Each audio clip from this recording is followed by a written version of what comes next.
Welcome back to Study Hall, everyone.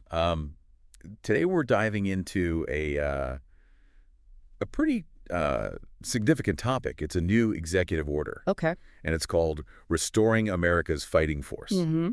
You sent over the actual text of the order, plus like this analysis breaking down the potential pros and cons. Yeah. So should we just jump right in? Let's do it. Yeah. Okay, cool.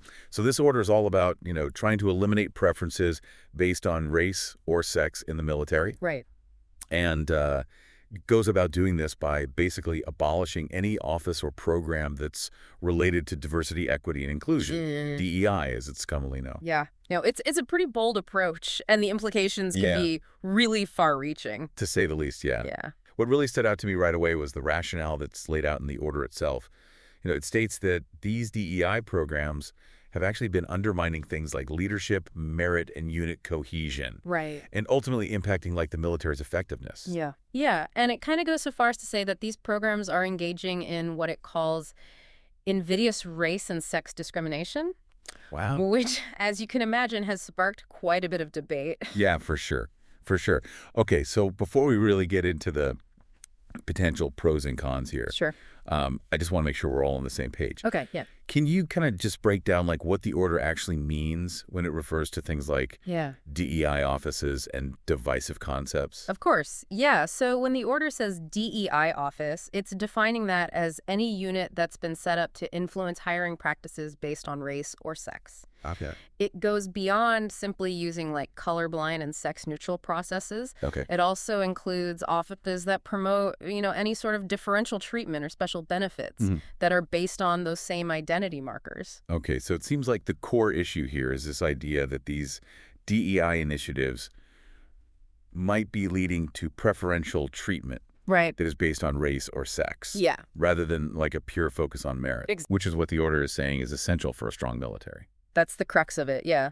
And then, regarding divisive concepts, the order actually builds upon a previous executive order. Okay. And it defines those as concepts that, teach that one race or sex is inherently superior to another. Gotcha. Or that an individual is inherently racist, sexist, or oppressive simply because of their race or sex. Got it. So this new order is taking aim at what it considers to be like a very specific type of DEI initiative. Yeah. One that it believes goes against the principles of meritocracy and equal treatment. That's right. Now let's dig into those pros and cons that you mentioned earlier. Okay. The analysis that you provided actually lists several potential benefits that could come from doing away with these DEI programs. Sure. And one that really stands out to me is this potential for strengthening meritocracy within the military. Yeah. So the idea here is that by removing DEI programs, the military can ensure that promotions and opportunities are based solely on an individual's skills and performance. They're trying to create a level playing field where race or sex are not factors in advancement. So essentially the argument is that this laser focus on merit would actually lead to a more effective and capable fighting force. Right. Because the most qualified individuals would rise to the top, regardless of background. That's the argument, yeah. It's an interesting argument for sure. But is it really that simple? We know the military has struggled with, issues of systemic bias in the past. Wouldn't eliminating these DEI programs potentially just make those issues worse?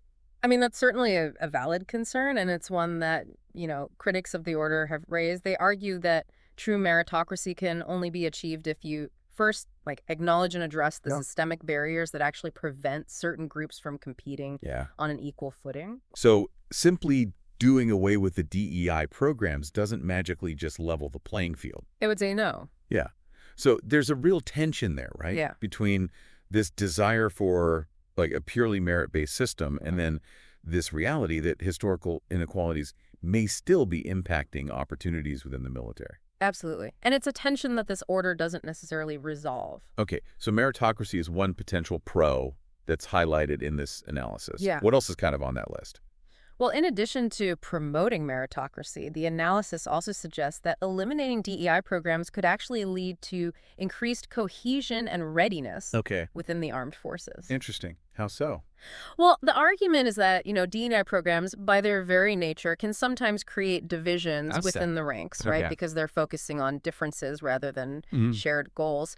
So by removing these programs, the order is aiming to foster a greater sense of unity and a more singular focus on the mission at hand, which they believe would improve overall military readiness. So it's about, like, shifting the emphasis from individual identities to a shared sense of purpose and mission. Exactly. But couldn't you argue that, like, a diverse and inclusive force is actually more effective precisely because it brings a wider range of perspectives and experiences to the table? That's a valid counterpoint for sure. Yeah. And it gets at the heart of the debate surrounding diversity and inclusion, right? Like, does emphasizing those values actually enhance operational effectiveness, or does it create these unnecessary distractions and divisions? It's a very complex question, and I'm sure there are very strong opinions on both sides. Absolutely. And this executive order seems to come down, pretty firmly on the side of those who believe that singular focus on merit and unity is the best way to a strong and effective military. Okay, so we've got meritocracy and cohesion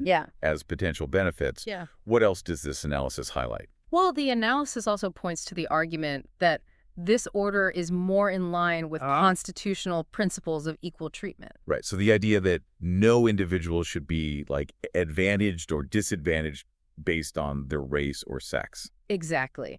And the order emphasizes that this actually aligns with the 14th Amendment's guarantee of equal protection under the law. Yep. Proponents of the order argue that, DEI programs, by their very nature, contradict this principle by introducing preferences based on identity. They believe this order corrects that, right? It ensures a purely merit-based approach. So it's about aligning military policy with the particular interpretation of the Constitution. That's right.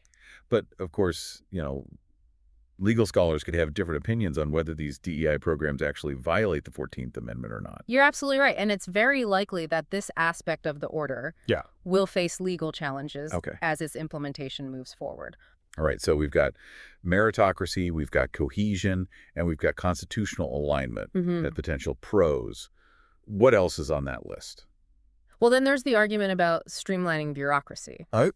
Abolishing all these DEI offices, the argument goes, would free up resources and personnel. Right. And those could be redirected towards more core military functions, right? Training, equipment, that kind of thing. Exactly. Things like training and equipment. So it's about efficiency and, like, eliminating redundancy within the system. Right. Which, on the surface, that sounds appealing. Right. But I wonder if there's a risk of losing valuable expertise in, like, diversity management if these offices are just completely dismantled. That's a crucial consideration, and it definitely raises the question of whether the cost savings would outweigh the potential loss of institutional knowledge and experience in navigating these really complex issues. Right. It's not just about, cutting costs. It's about making sure that the military still has the capacity to effectively address these issues, even if the approach shifts away from those formal DEI programs. Exactly. It's about, striking that balance. Yeah, finding that right balance. Okay, so we've covered meritocracy, cohesion, constitutional alignment, and streamlining bureaucracy as potential upsides. There's one more pro that's listed in the analysis, and it's a bit more nuanced. An emphasis on historical values. Can you talk a little bit more about that? Yeah, this is where things start to get a little more interesting, The executive order actually mandates that the military should teach that America's founding documents are a force for good. Okay. And it prohibits the teaching of certain ideas, that it deems un-American. Okay. So this is reflecting, like, this broader debate that's happening about how we teach and interpret history, especially when it comes to issues of race and equality. So there's a definite, like, ideological component to this order, right? It's like pushing back against what it sees as potentially divisive or unpatriotic narrative. Exactly. And that's where we start to see some of the potential downsides emerge. Right, because the analysis we're looking at here also lays out several potential cons that could come about as a result of, eliminating these DEI programs. And one that really jumps out at me is this potential for like a reduction in diversity within the armed forces. Yeah, I mean, that's definitely a major concern. While the order, emphasizes meritocracy, critics would argue that eliminating these DEI offices and programs could inadvertently hinder efforts to address, the systemic barriers that have historically disadvantaged certain groups. So the worry is that without these more targeted efforts, Right. progress towards a more diverse and representative fighting force Yeah, could either stall or even reverse. precisely. And that could have significant implications Oh, absolutely. for the military's ability to carry out its missions in a world that is, increasingly diverse and complex. And it's not even just about, representation, right? Right. It's also about the potential loss of different perspectives and experiences that a diverse force brings to the table. That makes a lot of sense. Now, the analysis also mentions this potential for morale and perception issues as a downside to eliminating DEI programs. Oh, absolutely. Service members who saw those DEI programs as being valuable for fostering a more inclusive environment might feel really alienated or disregarded by this. Yeah. Which could lead to feelings of resentment or a sense that their contributions are no longer valued. And that in turn could lead to retention issues, Right. especially among those from underrepresented groups. Exactly. If you don't feel like the institution that you're serving is prioritizing inclusivity, it makes sense that you would question your place within that institution. It's not hard to see how this order could create a ripple effect throughout the ranks. For sure. And the analysis, doesn't stop there. It also points to the possibility of legal challenges as a potential downside. Yeah, I mean, critics of the order argue that rolling back these DEI initiatives could actually create a more hostile environment for certain groups and might even be viewed as discriminatory in itself, which, could open the door to lawsuits. So we're talking about a potential legal battle over whether these actions violate existing anti-discrimination laws. Precisely. And this kind of ties into another concern that's outlined in the analysis, the risk of narrow interpretations. Okay. The orders focus on colorblind and sex-neutral processes, while it may be well-intentioned, could lead to situations where, systemic barriers and unconscious biases are just simply overlooked. So in striving for neutrality, the order might unintentionally perpetuate existing inequalities. That's a key concern, yeah. And then finally, there's this broader issue of cultural and political polarization. By framing DEI programs as, promoting divisive concepts or extremist theories, the order could actually further inflame these existing divisions within society, right? Right. It might make it even harder to have these constructive conversations about diversity and inclusion. It's almost like this order throws gasoline on an already smoldering fire. Yeah. It just feels like, in general, we're moving into this more polarized environment, and this executive order could just make that even worse. It definitely has the potential to do so. Yeah. And that's something we need to, be mindful of as we're analyzing the potential impact For sure. of this order. Now, beyond these, overarching pros and cons, Sure. let's kind of delve into some of the specific actions that are outlined in this executive order. Yeah. One that really jumps out at me is this directive to just abolish all DEI offices within the Department of Defense. Yes. I mean, this is a key component of the order. Yeah. It's not just a scaling back of DEI efforts. It's a complete elimination of the infrastructure that's been built to support them. And it even goes further, right? Requiring an internal review to document all past DEI actions, essentially scrutinizing previous efforts to promote diversity and inclusion. Right. And that raises some important questions about transparency and accountability.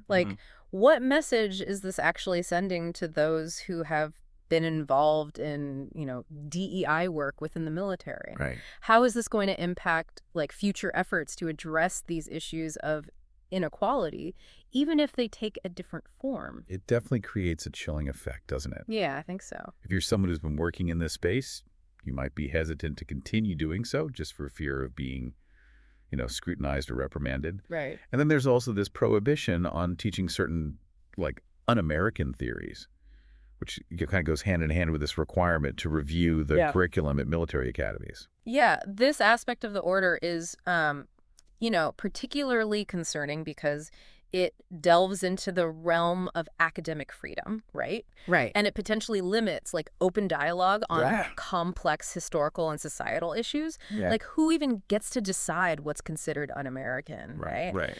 And what impact is this going to have on, the education and critical thinking skills of future military leaders? It does feel like a very slippery slope. Yeah. And it just makes me wonder, can we truly prepare future leaders Right. for the challenges that they're going to face Mm-hmm. if we're restricting their access to, diverse perspectives and critical analysis of history? That's a crucial point, and it underscores, the importance of carefully considering those potential unintended consequences of these actions. Now, to make this a little more concrete, let's consider like a hypothetical scenario.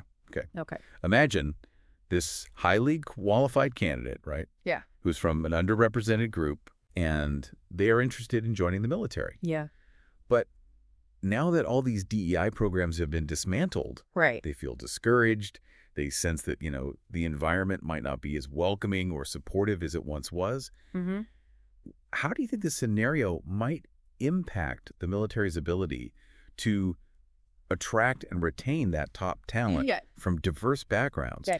Could this ultimately hurt the military's ability to effectively carry out its missions in a world that's, as we said before, increasingly diverse and complex? It's a great example of how this order could have these unintended consequences, right? Yeah. That sort of ripple outward and impact not just, individual service members, but the military as a whole. Absolutely. And it's important to remember that, there are a lot of different viewpoints on this issue within the military itself. For sure. Right? Some service members might actually welcome this order. They might see it as a necessary step to restore that focus on merit and unity. But others, might feel really deeply concerned.